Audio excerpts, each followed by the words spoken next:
नमस्कार दोस्तों, आइए जानते हैं मध्य प्रदेश के हर जिला हर क्षेत्र की 50 फटाफट बड़ी खबरों को केवल 20 मिनट में। साथ ही आज के इस वीडियो में हम लोग जानेंगे कि सरकार ने कौन कौन सी बड़ी घोषणा की है। एमपी सरकार ने लाडली बहनों को हर महीना 1500 रुपए देने का वादा किया है और राशन कार्ड, आधार कार्ड, पैन कार्ड और गैस सिलेंडर से संबंधित बड़ी खबरों को तो चैनल पर पहली बार आए हैं तो वीडियो को लाइक करके चैनल को सब्सक्राइब जरूर कर दें और कमेंट में अपने जिला, अपने शहर का नाम जरूर बताएं। मुख्यमंत्री मोहन यादव की अध्यक्षता में कैबिनेट ने वात्सल्य योजना को मंजूरी दी, जिसके तहत 33,346 अनाथ बच्चों को हर महीने 4,000 रुपये मिलेंगे। सरकार सोलर पंप पर 90% तक अनुदान देगी। भोपाल समेत 12 जिलों में आयुष अस्पताल खुलेंगे, जिससे स्वास्थ्य सेवाओं का विस्तार होगा। मेडिको लीगल संस्थान को 7वें वेतनमान का लाभ मिलेगा। लक्ष्मीबाई अनाज मंडी में आने वाले किसानों को पर्ची बनाने के लिए परेशान होना पड़ रहा था। लाइन लगाकर किसानों को पर्ची बनवाना पड़ रही थी, लेकिन मंगलवार को मंडी प्रशासन ने एक खिड़की अतिरिक्त शुरू कर पर्ची बनाने की प्रक्रिया को सरल कर दिया। अब मंडी प्रांगण में 3 खिड़कियां संचालित हो रही हैं। रात्रि में भी खिड़की पर पर्ची बनेगी और एक कर्मचारी मौजूद रहेगा। देश भर के करोड़ों किसानों के लिए अच्छी खबर सामने आई है। पीएम किसान योजना की 21वीं किस्त जल्द ही उनके बैंक खाते में पहुंचने वाली है। लंबे इंतजार के बाद केंद्र सरकार ने घोषणा की है कि इस बार की किस्त आज के दिन जारी की जाएगी। जो किसान इस योजना का लाभ ले रहे हैं वे समय रहते जरूरी दस्तावेज और ई-केवाईसी पूरा कर लें ताकि पैसा आने में कोई दिक्कत न हो।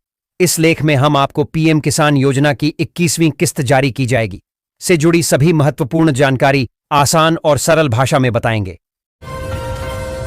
सोलर पंप की स्थापना के लिए राज्य सरकार किसानों को 90% अनुदान देगी। उन्हें केवल 10% राशि ही लगानी होगी। इसके साथ ही मुख्यमंत्री डॉक्टर मोहन यादव की अध्यक्षता में हुई कैबिनेट की बैठक में वात्सल्य योजना को भी मंजूरी दी गई।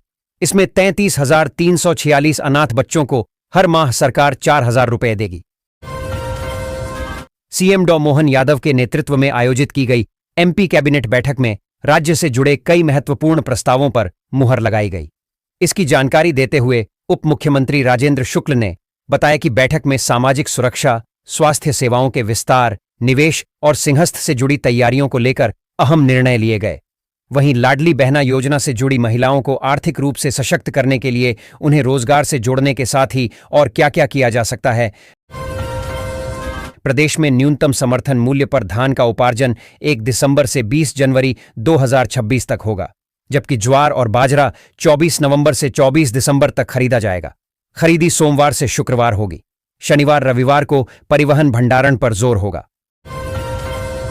मध्य प्रदेश के सरकारी स्कूलों की हालत सुधारने के लिए स्कूल शिक्षा विभाग ने 200 करोड़ रुपए मंजूर किए हैं। यह राशि उन स्कूलों के लिए है जहां बुनियादी सुविधाओं की कमी है।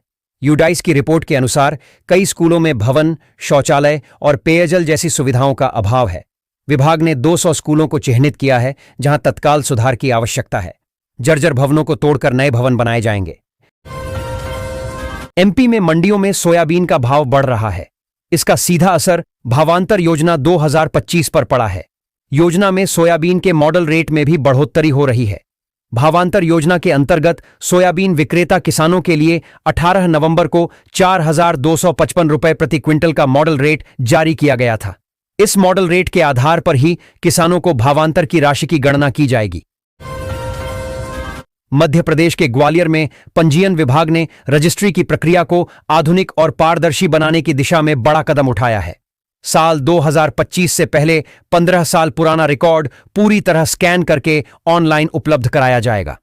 अब रजिस्ट्री के रिकॉर्ड प्राप्त करने के लिए दफ्तरों के चक्कर नहीं काटने होंगे।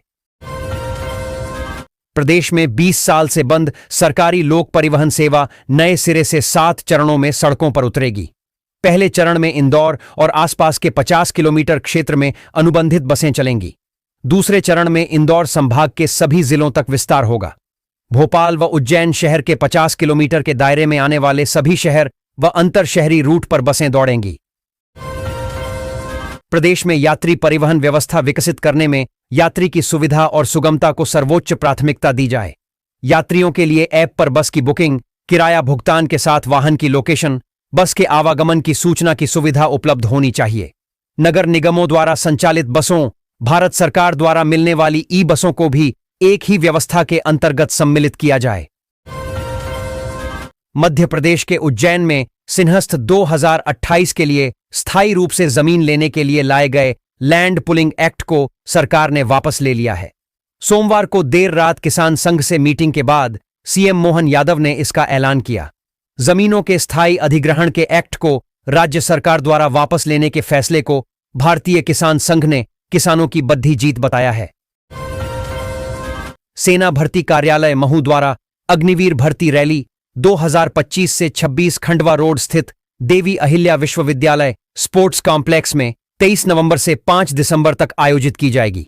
इसमें इंदौर और उज्जैन संभाग के 15 जिले आगर मालवा, अलीराजपुर, बड़वानी, बुरहानपुर, देवास, धार, झाबुआ, इंदौर, खंडवा, खरगोन, मंदसौर, नीमच, रतलाम, शाजापुर और उज्जैन के उम्मीदवार जिन्होंने अग्निवीर ऑनलाइन परीक्षा उत्तीर्ण की है वे इस भर्ती रैली में भाग ले सकते हैं।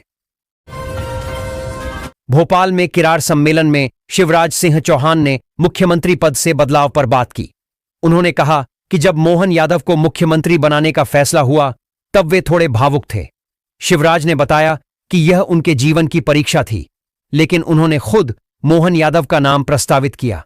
2023 के विधानसभा चुनाव में भाजपा ने प्रचंड बहुमत हासिल किया था, जिसके बाद यह बदलाव हुआ। शहडोल में पहली बार 14 वर्षीय बालिका वर्ग की 69वीं राष्ट्रीय बास्केटबॉल प्रतियोगिता 19 से 23 दिसंबर तक आयोजित की जा रही है। प्रतियोगिता के सुचारू संचालन को लेकर कलेक्टर डॉक्टर केदार सिंह ने विभागीय अधिकारियों की बैठक लेकर मैदानों की तैयारी, सुरक्षा, आवागमन, आवास एवं स्वास्थ्य सुविधाओं की विस्तृत समीक्षा की। प्रतियोगिता में देश भर के सभी राज्यों और केंद्र शासित प्रदेशों से 528 खिलाड़ी और 132 कोच शामिल होंगे। एमपी के इंदौर शहर में ट्रैफिक सुधार के लिए 2.25 साल पहले बनी नए बाईपास की योजना के काम में अफसर लेटलतीफी कर रहे हैं। स्वीकृति टेंडर प्रक्रिया के बाद 5 गांवों की जमीन प्रशासन ने एनएचएआई को सौंप दी है, लेकिन काम शुरू नहीं हुआ है। अधिकारियों ने अक्टूबर में 1 महीने में काम शुरू करने का दावा किया था। मध्य प्रदेश की राजधानी भोपाल में एक बार फिर जमीनों और प्रॉपर्टी के दामों में बढ़ोतरी हो सकती है। बीते कई सालों की तरह इस बार फिर से भोपाल जिले में प्रस्तावित कलेक्टर गाइडलाइन 2025 से 26 को लेकर प्रक्रिया शुरू होने वाली है। इस बार फिर राजस्व विभाग जिले की जमीनों के दाम बढ़ाने का प्रस्ताव ला सकता है। शहर में जहां जहां पर नई 4 लेन, व्हाइट टॉपिंग, सीसी रोड और नए विकास कार्य होने हैं, वहां पर जमीनों के दाम 20% तक बढ़ाने की तैयारी है। पीएम श्री पर्यटन हेलीकॉप्टर सेवा मैहर और चित्रकूट में 20 नवंबर से शुरू होने जा रही है। इसकी आवश्यक तैयारी प्रारंभ कर दी गई है। मेसर्स जेट सर्विस एविएशन प्राली ने हेलीकॉप्टर सेवा प्रारंभ करने के लिए जिला प्रशासन से सहयोग मांगा है। यह सेवा सार्वजनिक निजी भागीदारी पीपीपी के तहत निजी ऑपरेटर के सहयोग से शुरू होगी। मैहर और चित्रकूट में हेलीकॉप्टर सेवा शुरुआती दौर में सप्ताह के 2 दिन सोमवार और मंगलवार को उपलब्ध होगी। इसके बाद यात्रियों की संख्या को देखते हुए आगे के निर्णय लिए जाएंगे। जबलपुर में पैदा हुई बैम्बू बांस की खास प्रजाति से सॉफ्ट फाइबर तैयार करने की दिशा में काम हो रहा है। केंद्रीय वस्त्र मंत्रालय सॉफ्ट फाइबर बनाने के लिए बैम्बू पर रिसर्च कर रहा है। इसमें जबलपुर के बैम्बू उत्पादक सहयोग कर रहे हैं। बागेश्वर धाम के पम धीरेन्द्र कृष्ण शास्त्री ने सनातन हिंदू एकता पदयात्रा के सफल समापन पर आभार जताया। उन्होंने फरीदाबाद में मिले विस्फोटकों को यात्रा बाधित करने की साजिश बताया। शास्त्री ने कहा कि पदयात्रा ने हिंदू एकता का संदेश दिया और भारत को हिंदू राष्ट्र बनाने का संकल्प एकजुटता से पूरा होगा। यात्रा से हिंदू एकता को नई ताकत मिली, समरसता का संदेश फैला और अस्पृश्यता के खिलाफ चर्चा हुई। मध्य प्रदेश की पूर्व मुख्यमंत्री उमा भारतीय मंगलवार को भाजपा प्रदेश कार्यालय पहुंची। यहां उन्होंने भाजपा प्रदेश अध्यक्ष हेमंत खंडेलवाल से मुलाकात कर गो संरक्षण और गो संवर्धन को व्यापक स्तर पर आगे बढ़ाने संबंधी सुझाव दिए।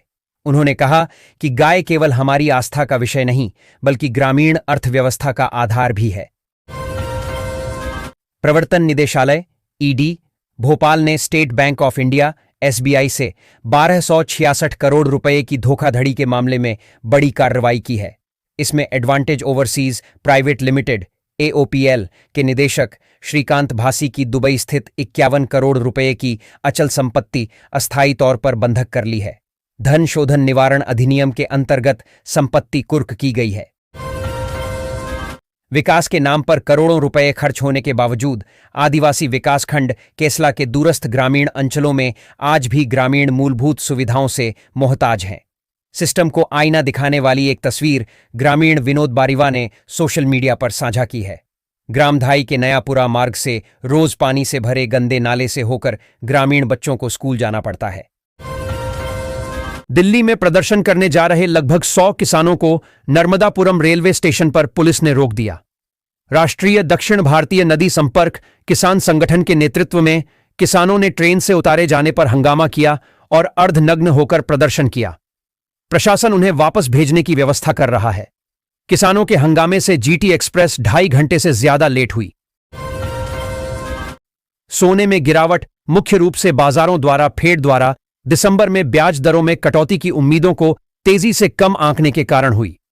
यह अमेरिकी अर्थव्यवस्था को लेकर बढ़ी हुई सतर्कता के बीच आया है, क्योंकि लंबे समय तक सरकारी बंद के कारण प्रमुख आधिकारिक आंकड़ों में देरी हो रही है, जिससे दिसंबर की बैठक से पहले फेड को कोई जानकारी नहीं मिल पा रही है। प्रदेश में सरकार ने रिक्त पदों पर पात्र संविदा कर्मचारियों को 50% आरक्षण का प्रावधान किया है। इसमें अब यह संशोधन कर दिया है। इसके विरोध में संविदा कर्मचारी लामबंद हो गए हैं और 20 नवंबर को सभी मुख्यालय पर घंटी, थाली, चम्मच और लोटा बजाकर प्रदर्शन करेंगे।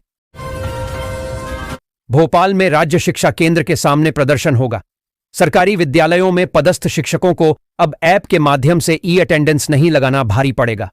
कलेक्टर डॉ सतीश कुमार एस ने जिले के सभी संकुल प्राचार्यों को आदेशित किया है कि जिन शिक्षकों द्वारा ई-अटेंडेंस नहीं लगाई जाती है, उनका वेतन आहरण प्रतिबंधित किया जाए। साथ ही इनके विरुद्ध अनुशासनात्मक कार्रवाई का प्रस्ताव भेजने को कहा है। हाई कोर्ट के मुख्य न्यायाधीश संजीव सचदेवा व न्यायमूर्ति विनय सराफ की युगल पीठ ने राज्य शासन से पूछा है कि क्या दूसरे प्रदेश में बसने से किसी व्यक्ति की जाति बदल जाती है। दरअसल हाई कोर्ट में एक याचिका दायर कर एक कर्मचारी के गोंड जनजाति प्रमाण पत्र को अमान्य घोषित किए जाने को चुनौती दी गई है। कोर्ट ने केंद्र व राज्य सरकार को नोटिस जारी कर जवाब मांगा है।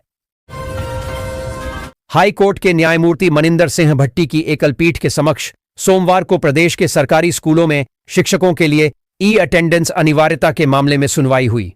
प्रदेश के अलग अलग जिलों में पदस्थ शिक्षकों ने इसमें आने वाली समस्याओं को लेकर हाई कोर्ट में याचिका दायर की है। मुख्यमंत्री डॉ मोहन यादव की अध्यक्षता में मंत्रिपरिषद की बैठक मंगलवार को मंत्रालय में संपन्न हुई। मंत्रिपरिषद द्वारा प्रधानमंत्री कृषक मित्र सूर्य योजना में सिंचाई के लिए सोलर पंप स्थापना की योजना में संशोधन की स्वीकृति प्रदान की गई है। संशोधन अनुसार कृषकों को स्वीकृत सोलर पंप स्थापना क्षमता से एक क्षमता अधिक तक का विकल्प प्रदान किया जाएगा। अब 3 HP के अस्थायी विद्युत कनेक्शनधारियों को 5 HP और 5 HP के अस्थायी विद्युत कनेक्शनधारियों को 7.5 HP का सोलर पंप प्रदान करने का विकल्प दिया जाएगा। इंदौर में परिवहन विभाग द्वारा स्कूल और यात्री बसों की सख्त जांच अभियान चलाया जा रहा है। मंगलवार को टीम ने ओरिएंटल यूनिवर्सिटी और NMIMS में बसों की जांच कर 6 स्कूल बसों में सुरक्षा कमियां मिलने पर 40,000 रुपये जुर्माना लगाया। साथ ही 2 यात्री बसों से 6,72,000 रुपये बकाया मोटरयान कर वसूला गया। ड्राइवर परिचालकों के लाइसेंस, व्यवहार और सुरक्षा मानकों की गहन जांच भी की गई। कटनी में एक महिला ने सलीमनाबाद थाने के ASI ब्रजेंद्र उर्मलिया पर आपत्तिजनक संदेश भेजने, अनुचित बातचीत करने और पद का दुरुपयोग कर दबाव बनाने जैसे गंभीर आरोप लगाए हैं। महिला ने जनसुनवाई में SP कार्यालय में लिखित शिकायत दी है, जिसमें उन्होंने बताया कि ASI फोन पर अनुचित बातें करते थे और उनके आने जाने पर नजर रखते थे। प्रदेश में जनजातीय कन्या छात्रावास और आश्रमों का नाम वीरांगना रानी दुर्गावती और बालक छात्रावास महाराजा शंकर शाह और रघुनाथ शाह के नाम पर होंगे। वर्ष 2026 में 5,000 छात्रावास अधीक्षकों की भर्ती होगी। यह जानकारी मुख्यमंत्री मोहन यादव ने मंगलवार को मंत्रालय में कैबिनेट की बैठक से पहले मंत्रियों को बताई। मध्य प्रदेश के यात्रीगण कृपया ध्यान दें। उत्तर मध्य रेलवे झांसी मंडल के वीरांगना लक्ष्मीबाई झांसी रेलवे स्टेशन पर प्रस्तावित ब्लॉक के कारण पश्चिम रेलवे रतलाम मंडल से होकर गुजरने वाली कुछ गाड़ियां प्रभावित हो रही हैं। झांसी रेलवे स्टेशन के प्लेटफॉर्म क्रमांक 3 पर वॉशेबल एप्रन के स्थान पर नए बैलास्टलेस ट्रैक का निर्माण किया जा रहा है और इसके लिए ब्लॉक प्रस्तावित किया गया है, जिसके कारण निम्नलिखित ट्रेनें परिवर्तित मार्ग से चलेंगी तथा शॉर्ट टर्मिनेट शॉर्ट ओरिजिनेट होंगी। राज्य के गठन के 69 वर्ष बाद मध्य प्रदेश अपनी राजकीय तितली घोषित करने जा रहा है। ऑरेंज ऑकलीफ तितली राज्य तितली होगी। इसका प्रस्ताव वन मुख्यालय ने राज्य शासन को भेजा है। ऑरेंज ऑकलीफ तितली को हिंदी में मृत पत्ती भी कहा जाता है। इस तितली की सबसे बड़ी खासियत उसका अविश्वसनीय छलावरण है। जब वह अपने पंख बंद कर लेती है तो सूखी पत्ती की तरह दिखती है, जिससे वह शिकारियों से छिप जाती है। इसके विपरीत जब पंख खुलते हैं तो इसके पंखों पर काले, नारंगी और गहरे नीले रंग का खूबसूरत मिश्रण दिखाई देता है। हमूद सिद्दीकी ने वर्ष 2000 में महू में एक निजी बैंक जैसा संस्थान बनाकर सैकड़ों लोगों से रुपए दोगुने करने का लालच दिया था। इस दौरान उसने लाखों रुपए की ठगी की। उसका मुख्य निशाना सेना से रिटायर्ड जवान और MIS विभाग के कर्मचारी थे। घोटाले के उजागर होने के बाद हमूद परिवार सहित महू से फरार हो गया था और करीब 25 वर्षों से उसकी तलाश जारी थी। भंवरकुआं थाना क्षेत्र में एक चोर ने आतंक मचा रखा है। 2 दिन में 50 से अधिक मोबाइल, 30 लैपटॉप और टैबलेट चुरा कर ले गया है। एक हॉस्टल का CCTV फुटेज भी सामने आया है, जिसमें आरोपित सामान ले जाते हुए नजर आ रहा है। मामले में पुलिस की लापरवाही भी सामने आई है। शिकायत करने के बाद भी सिर्फ आवेदन लेकर फरियादियों को वापस लौटा दिया। विरोध करने पर रविवार को प्रकरण दर्ज किया है। साहब, मेरे पति मुझे छोड़ बांग्लादेशी महिला के साथ रह रहे हैं और मुझे ससुराल से मारपीट कर भगा दिया गया है। जब इसकी शिकायत नरसिंहगढ़ पुलिस थाने में दर्ज करवाई तो कोई कार्रवाई नहीं की है। यह दावा करते हुए एक पीड़ित पत्नी ने मंगलवार को कलेक्ट्रेट जनसुनवाई में शिकायत दर्ज करवाई है, जिसकी जांच ADM ने राजगढ़ SP को सौंपी है। विश्व COPD दिवस पर एम्स भोपाल का अध्ययन एक गंभीर स्वास्थ्य समस्या को उजागर करता है। रिपोर्ट के अनुसार दमा और COPD से जूझ रहे लगभग 70% मरीज इन्हेलर का उपयोग गलत तरीके से करते हैं, जिससे दवा फेफड़ों तक नहीं पहुंच पाती और बीमारी बढ़ जाती है। अध्ययन में पाया गया कि केवल तकनीक सुधारने से ही मरीजों की स्थिति में 4 हफ्तों में उल्लेखनीय सुधार आया। वायनाड सांसद प्रियंका गांधी के पति और भाजपा के पूर्व सांसद रॉबर्ट वाड्रा पर भाजपा नेता की टिप्पणी को लेकर मध्य प्रदेश की सियासत गर्मा गई है। ये टिप्पणी बिहार विधानसभा चुनाव से जुड़ी है। मामले में जहां कांग्रेस ने भाजपा पर निशाना साधा है और इसे ऊल जलूल बयान करार दिया है। मामला रॉबर्ट वाड्रा के मध्य प्रदेश दौरे से जुड़ा हुआ है, जहां सोमवार को रॉबर्ट वाड्रा एक दिवसीय धार्मिक यात्रा पर तीर्थ नगरी ओंकारेश्वर पहुंचे थे। यहां उन्होंने ब्रह्मपुरी घाट पर नर्मदा पूजन किया। मध्य प्रदेश के पूर्व CM व कांग्रेस के कद्दावर नेता कमलनाथ की मुश्किलें बढ़ती नजर आ रही है। दिल्ली उच्च न्यायालय ने मंगलवार को शहर के मंत्री मनजिंदर सिंह सिरसा की उस याचिका पर केंद्र और पुलिस से जवाब मांगा, जिसमें 1984 में गुरुद्वारा रकाबगंज साहिब में हुए दंगे के दौरान कांग्रेस नेता कमलनाथ की मौजूदगी का कथित तौर पर उल्लेख करने वाली एक पुलिस अधिकारी की रिपोर्ट पेश करने का अनुरोध किया गया है। इंदौर में कलेक्टर जनसुनवाई के दौरान एक मार्मिक मामला सामने आया, जब राजगढ़ ब्यावरा निवासी मां सारिका शर्मा अपनी 2.5 साल की मासूम बेटी अनिका के इलाज के लिए आर्थिक सहायता की गुहार लेकर पहुंची। बच्ची SMA टाइप 2 स्पाइनल मस्कुलर एट्राफी जैसी बेहद दुर्लभ बीमारी से पीड़ित है, जिसका इलाज भारत में संभव नहीं है। इसका उपचार अमेरिका में होता है और इसके लिए लगभग 9 करोड़ रुपए की आवश्यकता है। मध्य प्रदेश की तीर्थ नगरी ओंकारेश्वर में ममलेश्वर लोक बनाए जाने को लेकर पिछले कई दिनों से विरोध किया जा रहा था। प्रशासन ने बड़ा फैसला लेते हुए ममलेश्वर लोक प्रोजेक्ट को निरस्त कर दिया गया है। बीते 2 दिनों से तीर्थ नगरी की सभी दुकानों में ताला लगा हुआ था। नरेला विधानसभा क्षेत्र में मतदाता पुनरीक्षण कार्यक्रम के तहत चौंकाने वाली जानकारी सामने आई है। यहां रतन कॉलोनी के 800 वर्ग फीट के एक मकान में 108 मतदाताओं के नाम दर्ज पाए गए हैं। मतदाता पुनरीक्षण के तहत जब बूथ लेवल अधिकारी मौके पर पहुंची तो उन्हें 800 वर्ग फीट के इस मकान पर फूलबाई साहू अपने 3 लोगों के परिवार के साथ निवास करती मिली। पूछताछ करने एवं दस्तावेजों की जांच के बाद पता चला कि यहां 108 अलग अलग मतदाताओं के नाम इसी पते पर दर्ज किए गए हैं। मुरैना नगर निगम की जन सुनवाई में एक युवक ने महापौर के सामने रिश्वतखोरी का खुलासा किया। वीडियो में कर्मचारी भवन निर्माण की अनुमति के लिए रिश्वत मांगता दिखा। 8 दिन तक कार्रवाई न होने पर पूर्व पार्षद ने हंगामा किया, जिसके बाद जांच समिति गठित करने की तैयारी शुरू हुई। पार्षदों ने आयुक्त को चश्मा भेंट किया ताकि उन्हें भ्रष्टाचार दिखाई दे।